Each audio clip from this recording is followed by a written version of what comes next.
Балаға мамандық таңдауда көмектесу үшін жасалатын шаралар жиынтығын кәсіптік бағыт-бағдар беру деп атаймыз. Балаға кәсіптік бағыт-бағдар беруде ата-ананың орны ерекше. Сондықтан мамандық таңдауды балаңызбен бірге келесі сұрақтарға жауап беруден бастаңыз.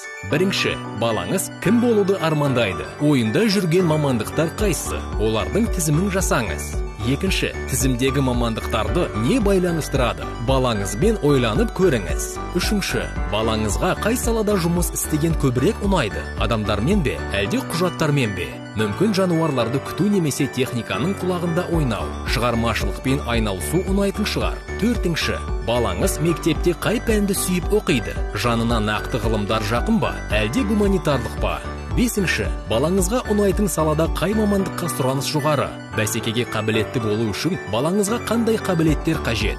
Алтыншы, мамандық таңдау оңай шаруа емес. Кәсіптік бағдар беруші маман мен мектеп психологының көмегіне жүгінуге болатынын білесіз бе? Олар сіздер үшін шешім қабылдамағанымен пайдалы кеңестерін бере алады.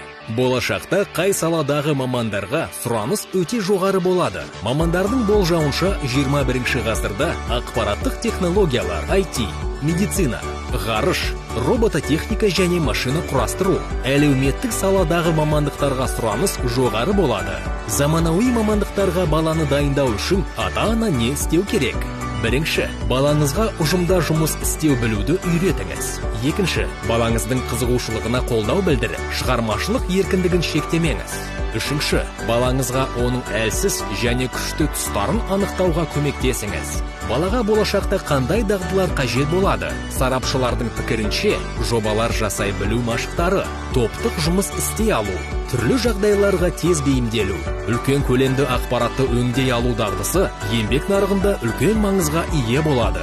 Ең бастысы, ата-ананың міндеті балаға мамандық таңдау емес, дұрыс кәсіптік бағыт-бағдар беру екенін ұмытпаңыз.